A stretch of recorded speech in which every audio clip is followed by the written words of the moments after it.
Formula ఈ car race కేసులో మాజీ మంత్రి కేటీఆర్ విచారణ ముగిసింది. 7 గంటలకు పైగా ఈడీ అధికారులు కేటీఆర్ను ప్రశ్నించారు. ఉదయం 11 గంటలకు ఆయన ఈడీ విచారణకు వెళ్లారు. అగ్రిమెంట్లు, లావాదేవీలపైనే ప్రధానంగా ప్రశ్నించినట్టు సమాచారం. హెచ్ఎండిఏ ఖాతా నుంచి విదేశీ సంస్థకు నిధుల బదిలీపై ఈడీ అధికారులు ఆరా తీసినట్టు సమాచారం. విదేశీ కంపెనీకి నిధుల బదిలీకి ఆర్బీఐ అనుమతి ఉందా? సచివాలయ బిజినెస్ రూల్స్ ప్రకారమే నిధులు బదిలీ చేశారా? జెన్నెక్స్ట్ తప్పుకున్న తర్వాత రాష్ట్ర ప్రభుత్వమే ఎందుకు భాగస్వామ్యం కావాలనుకుంది? ఇలాంటి ప్రశ్నలు అడిగినట్టు తెలుస్తోంది. ఈ కేసులో ఇప్పటికే అరవింద్ కుమార్, బిఎల్ఎన్ రెడ్డి ఇచ్చిన వాంగ్మూలం ఆధారంగా ఈడీ అధికారులు కేటీఆర్ను విచారించారు. విచారణ ముగిసిన తర్వాత స్టేట్మెంట్ పేపర్స్ పై సంతకాలు చేశారు కేటీఆర్. అటు కేటీఆర్ విచారణ ముగిసేంత వరకు ఈడీ కార్యాలయం పరిసరాల్లో భారీగా పోలీసులు మోహరించారు.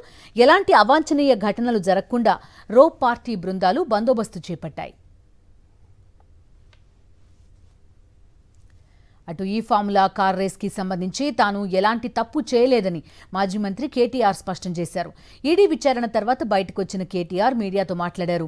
7 గంటల పాటు ఈడీ అధికారులు తనను ప్రశ్నించారన్నారు. వారు అడిగిన ప్రశ్నలన్నింటికీ సమాధానం చెప్పానన్నారు. ఏసీబీ, ఈడీ అడిగిన ప్రశ్నలు ఒకేలా ఉన్నాయన్నారు. రేవంత్ రెడ్డి ప్రభుత్వం కక్ష సాధింపు చర్యల్లో భాగంగా కేసు పెడితే విచారణ అధికారులను, విచారణ సంస్థలను గౌరవించి 9 తారీఖు నాడు ఏసీబీ విచారణకు హాజరయ్యాను. 16 తారీఖు నాడు ఏసీబీ కేసు పెట్టింది కాబట్టి ఈడీ కూడా కేసు పెట్టి మరి వాళ్ళ విచారణకు పిలిస్తే ఈడీ విచారణకు కూడా హాజరయ్యాను. 2 సంస్థలు కూడా ఒకటే రకమైన ప్రశ్నలు దాదాపు 7-8 గంటల పాటు అడిగిందే అడిగి మొత్తానికి అన్ని వివరాలు తీసుకున్నాం. 2 సంస్థలకు నేను చెప్పింది ఏమంటే, మీరు ఎన్నిసార్లు పిలిచినా వస్తా, మీరు ఎన్ని ప్రశ్నలు అడిగినా సమాధానం చెప్తా, సంతృప్తికరంగా చెప్తా, పూర్తిగా విచారణకు సహకరిస్తాను. భారత రాజ్యాంగాన్ని, న్యాయ వ్యవస్థను, కోర్టులను గౌరవించే బిడ్డగా తప్పకుండా నా నిజాయితీని ప్రూవ్ చేసుకుంటాను, ఇన్వెస్టిగేషన్ కు పూర్తిగా సహకరిస్తాను అనే మాట వారికి చెప్పడం జరిగింది. ఎప్పటికైనా నిజం, నిజాయితీ గెలుస్తాయన్నారు కేటీఆర్. ఈ సందర్భంగా సీఎం రేవంత్ రెడ్డికి సవాల్ విసిరారు. ఎన్ని పరీక్షలకైనా తాను సిద్ధమన్నారు. జడ్జి ఎదుట ఇద్దరం విచారణ ఎదుర్కొందామన్నారు. దమ్ముంటే CM Revanth Reddy lie detector పరీక్షకు రావాలని సవాల్ విసిరారు కేటీఆర్. ఎవరి ముందైనా కూర్చుందాం.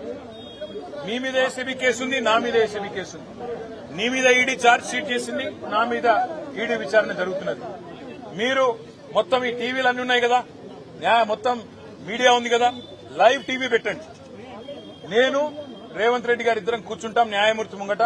మీరు ఏ ప్రశ్నను అడగండి కేసుకు సంబంధించి, ఆయన కేసు, నా కేసు. ఇద్దరికి లై డిటెక్టర్ పరీక్ష పెట్టండి. ఇద్దరికి కూడా లై డిటెక్టర్ పరీక్ష పెట్టండి. మొత్తం రాష్ట్ర ప్రజలందరూ చూస్తుండగా ఒక 50 లక్షలు 20 లక్షల రూపాయలు ఒడిసిపోతుంది. లేకపోతే ఈ 10 కోట్ల రూపాయలతో అనవసరంగా ప్రజాధనం దుర్వినియోగం అయ్యే విధంగా, ఇంతమంది ఉన్నతాధికారుల టైం వేస్ట్ అయ్యే విధంగా, ఇంతమంది మీడియా సంస్థల టైం వేస్ట్ అయ్యే విధంగా ఈ కక్ష సాధింపు విచారణ మంచిది కాదు. నేను రెడీగా ఉన్న రేవంత్ రెడ్డి, నీకు ధైర్యం ఉంటే ముందుకు రా. నీ జూబ్లీహిల్స్ ప్యాలెస్ లో అయినా సరే, లేదా న్యాయమూర్తి ఇంట్లో అయినా సరే, ఏసీబీ న్యాయమూర్తి ఇంట్లో అయినా సరే, కోర్టులో అయినా సరే, లేదా ఈడీ ఆఫీస్ లో అయినా సరే, ఎక్కడైనా నేను లై డిటెక్టర్ పరీక్షకు సిద్ధం. నువ్వు కూడా రా, ఇద్దరం కూర్చుందాం. దొంగెవరో, ఎవరేందో, ఎవరి నిజాయితీ ఏందో రాష్ట్రం మొత్తం చూస్తుంది. నీకు ధైర్యం ఉంటే వెంటనే నిర్ణయం తీసుకో. డేట్ నువ్వే చెప్పు, టైం నువ్వే చెప్పు, ప్లేస్ నువ్వే చెప్పు, నేను వస్తా. నిజాయితీగా నా చేయిస్తా. నువ్వు లై డిటెక్టర్ పరీక్ష పెట్టి నువ్వు కూడా పెట్టుకొని కూర్చో. ఎవరు ఏందో రాష్ట్ర ప్రజలకు తేలుతుంది. ఎన్నిసార్లు రమ్మన్నా విచారణకొస్తా, ఎన్ని ప్రశ్నలు అడిగినా సమాధానం చెప్తా, ఎన్ని రకాల పరీక్షలు పెట్టినా భరిస్తానన్నారు కేటీఆర్. అంతిమంగా నిజం, నిజాయితీ గెలుస్తుందన్నారు. న్యాయస్థానాలపై, న్యాయమూర్తులపై తమకు విశ్వాసం ఉందన్నారు కేటీఆర్. విచారణకు ఇంకా ఎన్నిసార్లు రమ్మన్నా వస్తా, ఎన్ని ప్రశ్నలు అడిగినా సమాధానం చెప్తా, ఎన్ని రకాల పరీక్షలు పెట్టినా భరిస్తా. ఎందుకంటే నిజం, నిజాయితీ అల్టిమేట్ గా గెలుస్తుంది. న్యాయం, ధర్మం గెలుస్తుంది. హైకోర్టులున్నాయి, సుప్రీంకోర్టులున్నాయి, లోకల్ కోర్ట్స్ ఉన్నాయి. న్యాయమూర్తుల మీద విశ్వాసం మాకుంది.